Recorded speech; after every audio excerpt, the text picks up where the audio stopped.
Bonjour à toutes et à tous, alors je vais aujourd'hui vous parler des IPO, c'est-à-dire les introductions en bourse et de leurs conséquences sur l'économie. Et vous allez comprendre des choses très intéressantes.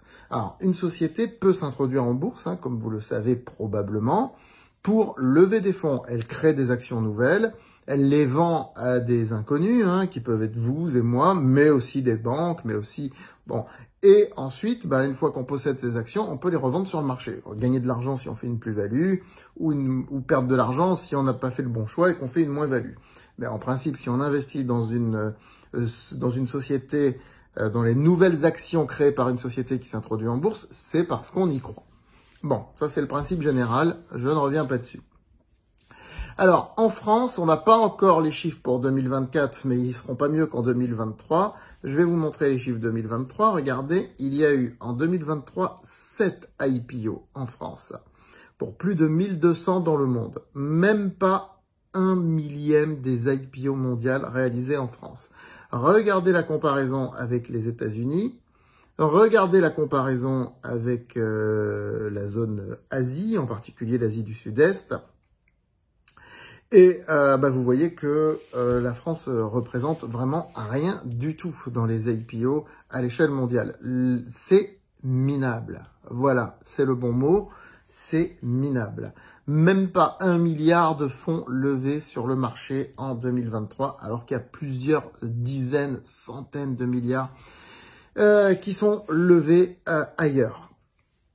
Alors, c'est très préjudiciable à l'économie, parce que ça montre que les entreprises font de moins en moins appel à la bourse, parce qu'on leur met plein d'obstacles, c'est très compliqué. Alors vous allez me dire aux États-Unis aussi, il faut monter des dossiers, c'est complexe. Mais en France, il y a non seulement les obstacles administratifs, mais il y a aussi les obstacles psychologiques.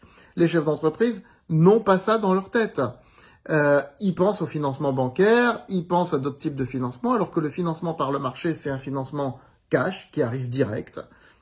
Il y a personne à rembourser, c'est pas comme des obligations où il faut s'obliger à rembourser son créancier au bout de 5 ans ou 10 ans avec des intérêts servis chaque année. C'est pas comme un crédit bancaire qu'il faut rembourser chaque mois. Là, il y a personne à rembourser. C'est juste que les dirigeants et les actionnaires principaux perdent une fraction du capital. Ils sont dilués, forcément, puisqu'il y a de nouveaux entrants dans ce capital de l'entreprise. Mais ça a de moins en moins de succès en France. Et ça contribue à la mauvaise tenue des entreprises françaises. Puisque, du coup, vu qu'elles font pas appel au marché financier, elles ont du mal à trouver des financements. Je suis désolé, les banques sont très frileuses. Elles n'accordent des crédits qu'aux grands groupes, aux grosses ETI qui vont bien. Je veux dire, quand vous avez une PME... c'est très compliqué d'avoir un crédit bancaire. Alors en France, il y a eu toute une époque où les PME pouvaient rentrer en bourse facilement. Aujourd'hui, c'est fini. Alors si, sur Access, mais honnêtement, le marché Access n'est même pas répertorié dans les vraies introductions, dans les vrais IPO. C'est juste pour frimer et dire « Ah, je suis coté en bourse », mais c'est pas une véritable cotation en bourse. Donc sur Access, ancien marché libre, oui, il y en a quelques-unes. Il peut y avoir parfois de belles sociétés, mais... de moins en moins de gens regardent ce compartiment de la cote. Et si les PME sont frileuses pour s'introduire en bourse, c'est aussi parce qu'on leur demande trop de choses et parce que le cœur n'y est pas. Le cœur n'y est pas aussi parce que depuis 6 ans, les cours de bourse des PME baissent, même les bonnes. Donc ça aussi, ça joue évidemment.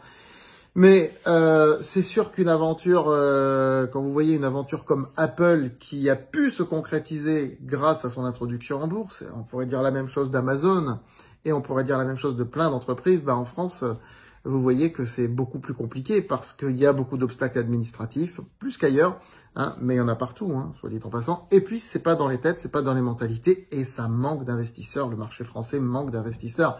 Faut dire qu'avec le spectacle pitoyable que nous donnent tous nos dirigeants politiques depuis le mois de juin, ça donne pas envie aux investisseurs de venir sur notre marché.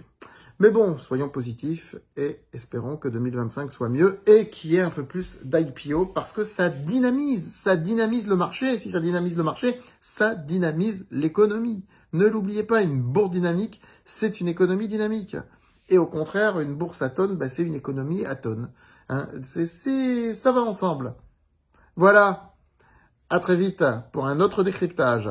Likez, partagez la vidéo et inscrivez-vous, bien sûr. Abonnez-vous plutôt à notre chaîne YouTube et inscrivez-vous sur francebourse.com.